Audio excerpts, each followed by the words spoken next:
کہ تلک الرسل فضلنا بعضهم علی بعض منهم من کلم اللہ ورفع بعضهم درجات. اللہ اکبر. کہا کہ یہ رسول ہم نے ایک دوسرے کو ایک دوسرے پہ فضیلت دی. کچھ تو ایسے ہیں کہ جن سے اللہ نے کلام کیا اور کچھ ایسے ہیں جو فضیلتوں میں سب سے آگے بڑھ گئے. تو اللہ کی تمام کتابوں پہ یقین رکھتے ہیں جو حضور سے قبل نازل ہوئے. یہ متقیوں کی صفت. وما انزل من قبلک، نبی جو آپ سے پہلے کتابیں نازل ہوئی، پہلے جو کچھ نازل ہوئی، من بعد نہیں کہا گیا. اب ایک اور سوال، اور وہ یہ کہ پچھلی کتابیں تورات ہے، زبور ہے یا انجیل، سب اللہ کی کتابیں. اللہ نے ان کی حفاظت اپنے ذمہ کرم پہ نہیں دی، اور قرآن مجید کی حفاظت اپنے ذمہ کرم پہ دی. کیوں؟ آخر وہ بھی تو اللہ کی کتاب ہے، وہ بھی تو اس کا مقدس کلام تھا، وہ بھی تو اسی نے نازل کیا. تو اس کی حفاظت اللہ تعالیٰ نے کیوں فرمائی اور قرآن مجید کی کیوں نہ فرمائی، اور اس کی حفاظت اللہ تعالیٰ نے کیوں فرمائی؟ ان کے اندر تحریف را پا گئی، لیکن قرآن مجید کے اندر تحریف را نہیں پا سکتی، کہ اس کے ایک حرف کو بھی نہیں بدل سکتا. آخر اس کی وجہ کیا ہے؟ اس کی من جملہ وجوہات میں سے ایک وجہ یہ کہ اگر پچھلی کتابیں جتنی بھی آئی ہیں اور صحف جو آئے ہیں ان میں اگر امت تبدیلی کر لیتی ہے، تحریف کر لیتی ہے، تو کوئی بات نہیں، اس کی جگہ نئی کتاب آنے والی ہے، نئی شریعت آنے والی ہے، نیا نبی پیغام حق لے کر آنے والا. اگر تبدیلی کر لیتی ہے تو اس کا مداوع موجود ہے، لیکن قرآن مجید کے بعد تو کوئی کتاب نہیں آنی. اور قیامت تک کے لیے یہی ضابطہ حیات رہنا تھا. اس لیے اللہ تعالیٰ نے ضمانت دی کہ تم قیامت تک اس پہ عمل کرتے رہو، اس کتاب میں کوئی تبدیلی لا ہی نہیں. یہ ختم نبوت کی یہ بھی ایک دلیل جو قرآن مجید کو غیر متغیر کہا گیا. حضور نبی رحمت صلی اللہ علیہ وسلم کی حفاظت اللہ نے اپنے ذمہ کرم پہ دی. اللہ تعالیٰ نے کہا واللہ یعصمک من الناس، اے محبوب تیری حفاظت ہم کریں. 70 انبیاء علیہ السلام کو بنی اسرائیل نے قتل کر دیا، شہید کر دیا. کتنی سخت زیادتی کی. اللہ کے نبی لیکن شہید کر دیا. حضور علیہ السلام کی حفاظت اللہ نے اپنے ذمہ کرم دی. محبوب نہیں، تمہاری حفاظت ہمارے ذمہ کرم. اللہ. اور پھر جس کی حفاظت اللہ کے ذمہ کرم کرے، فانوس بن کے جس کی حفاظت ہوا کرے، وہ شمع کیا مجھے جسے روشنی خدا کرے. تو کیسے اس چراغ کو بجایا جا سکتا ہے؟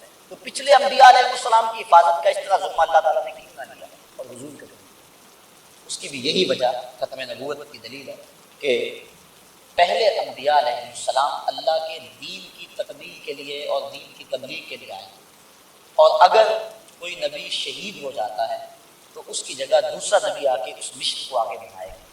اب حضور کے بعد تو کوئی نبی آنے والا نہیں ہے، اس لیے اللہ نے اپنے محبوب کی حفاظت جس طرح قرآن کی حفاظت اپنے ذمہ کرم پہ لی، اپنے محبوب کی حفاظت بھی اپنے ذمہ کرم پہ لی. کہ محبوب آندیاں چلے، طوفان آئیں، جو مرضی ہو، تیرا کوئی بال بھی بھیکا نہیں کر سکتا، اس لیے کہ تجھ سے دین کی تکمیل ہونی ہے اور میری توحید کا غلغلہ اور چرچا ہونا ہے پوری کائنات کے اندر، اس لیے میں تیری حفاظت اپنے ذمہ کرم پہ.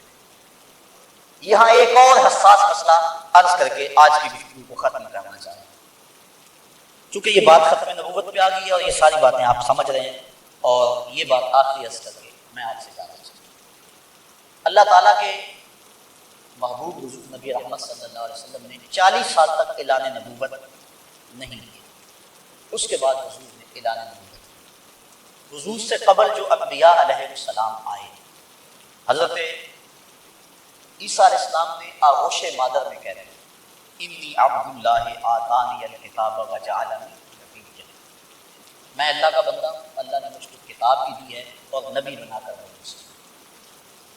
تو ماں کی آغوش میں کہہ رہے ہیں حضرت عیسیٰ علیہ السلام. حضرت عیسیٰ علیہ السلام کے بارے میں ہمارا عقیدہ کیا ہے کہ آپ آسمان کی طرف اٹھا لیجیے.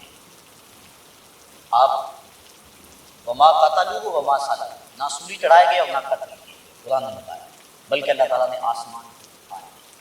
قرب قیامت میں حضرت عیسیٰ علیہ السلام تشریف لائیں گے، شادی فرمائیں گے، اولاد ہوگی، یہودی اور عیسائیوں کے ساتھ جنگ کریں گے، صلیب کے نشان کو توڑیں گے، عساکر اسلامیہ کی قیادت کریں گے، یہودیوں کو قتل کریں گے، عیسائیوں کو قتل کریں گے. اللہ تعالیٰ اسلام کو فتح دے گا، اتنی کامیابی ہوگی کہ کوئی یہودی زندہ نہیں بچے گا. یہاں تک کہ اگر کسی پتھر کی اوٹ میں چھپ جائے گا، کسی جھاڑی کے پیچھے کوئی یہودی چھپ جائے گا تو وہ جھاڑی اور پتھر بول کے گواہی دیں گے، مسلمان مجاہد کو پکار کے اس کا پتہ دیں گے، ادھر آؤ میرے پیچھے یہ چھپا ہوا ہے، اور پھر اسلام کا غلبہ ہوگا اور پوری دنیا پہ اسلام کا ہی چرچا ہوگا اور روشنی اجالا پھیل جائے گا، امن قائم ہوگا پوری دنیا پر۔ تبھی حضرت عیسیٰ علیہ السلام کا انتقال ہوگا، اور پھر حضور علیہ السلام کے گنبد خضرا میں حضور کے قدموں کی جانب خالی قبر موجود ہے، جو حضرت عیسیٰ علیہ السلام کے لیے مخصوص ہے، حضور کے قدموں میں دفن۔ اور ایک روایت کے مطابق امام سیوطی نے بھی لکھا، اور امام سیوطی وہ بزرگ ہیں جن کو 72 مرتبہ عالم بیداری میں حضور کا دیدار نصیب ہوا۔ انہوں نے الخصائص الکبریٰ کے اندر روایت نقل کی ہے کہ حضرت عیسیٰ علیہ السلام جب آئیں گے تو حضور کی قبر کے پاس آ کے کھڑے اور کیا کہیں گے؟ آ کے پھر حضور کو ندا دیں گے اور حضور کو پکاریں گے، یا محمد کہیں گے۔ حضور فرمایا والذی نفسی بیدہ، مجھے قسم ہے اس رب کی جس کے قبضے میں میری جان ہے، جب حضرت عیسیٰ علیہ السلام آ کے مجھے قبر کے پاس کھڑے ہو کے مجھے پکاریں گے، لَأَجِیبَنَّهُ، تو میں قبر سے حضرت موسیٰ کو جواب دوں۔ تو پھر اس کے بعد آپ کی رحلت ہوگی، انتقال ہوگا، اور حضور کے قدموں میں دفن ہوں گی۔ جو حضور کا کلمہ پڑھے، حضور کے دین کے لیے لڑائی کرے، اور حضور کے قدمین میں جس کی تدفین ہو، وہ تو ماں کی آغوش میں کہے کہ میں اللہ کا نبی۔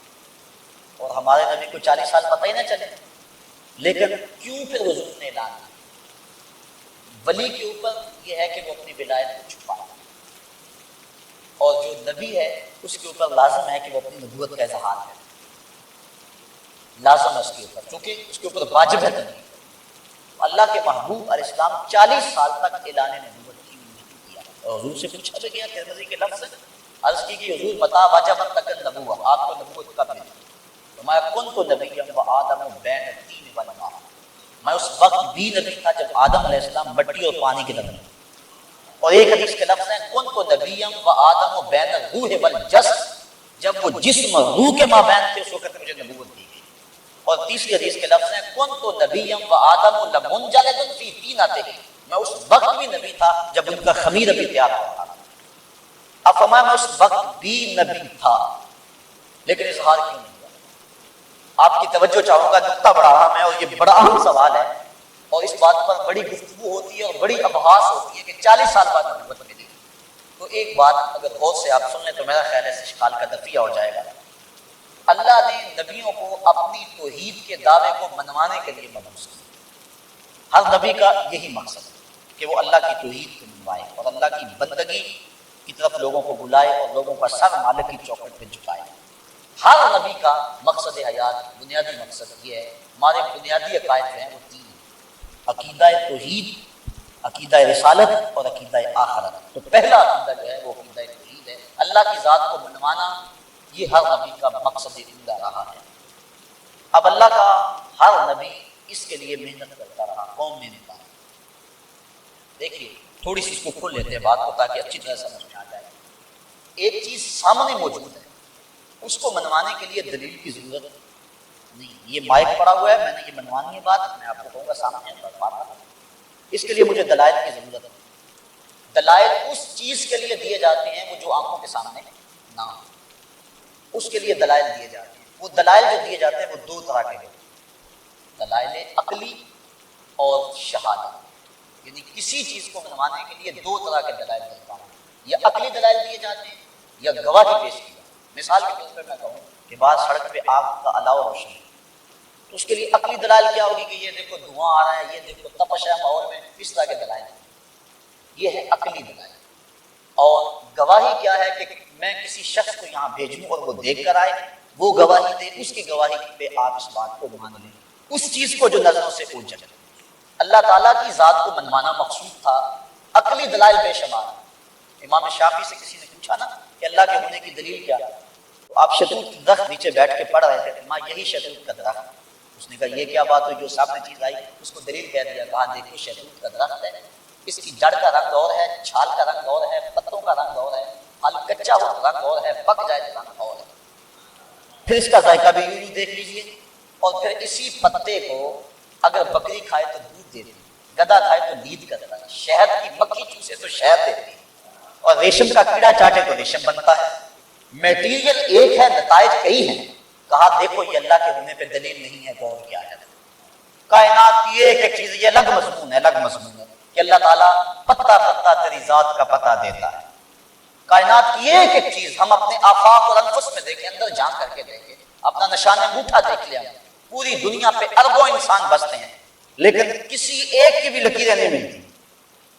کیسا اللہ تعالیٰ نے سسٹم بنایا، اور بہت کچھ ہے، اگر ہم اس پہ بحث کرنے لگے تو عقل مانتی ہے کوئی ہے، عقل فیصلہ دیتی ہے۔ حکیم گوئٹے اور حکیم نیٹشے، علامہ اقبال نے ان کے بارے میں بڑی بحث کی ہے کہ ضائع ہونے کا انہیں دکھ بھی ہوا، ایسے ماحول میں پیدا ہوئے جو خدا کا انکار کرتا ہے، یہ ماحول، لیکن انہوں نے سوچنا شروع کر دیا کسی نبی رسول پیغمبر تک نہیں پہنچے گی، اپنی عقل سے اس بل بوتے پہ پہنچے اور پیدا ہوئے۔ ماں انکار کرتی ہے کہ اللہ موجود ہے، اسکول گئے استاد انکار کرتا ہے، شادی ہوئی بیوی انکار کرتی ہے، بچے انکار کرتے ہیں، سارے کہتے ہیں اللہ موجود ہو ہی نہیں سکتا، خود بہت ہر شے بعد سے وجود میں آ گئی ہے۔ اس نے سوچنا شروع کر دیا کہ جب سارے انکار کرتے ہیں ایک ذات کا، کہیں وہ ذات موجود ہی نہیں ہوتی، اور پھر اس نے عقل کے بل بوتے پہ فیصلہ کیا اور اس ماحول میں بغاوت کا اعلان کیا، تم سارے جس خدا کا انکار کرتے ہو، اکیلا اس کا اقرار کرتے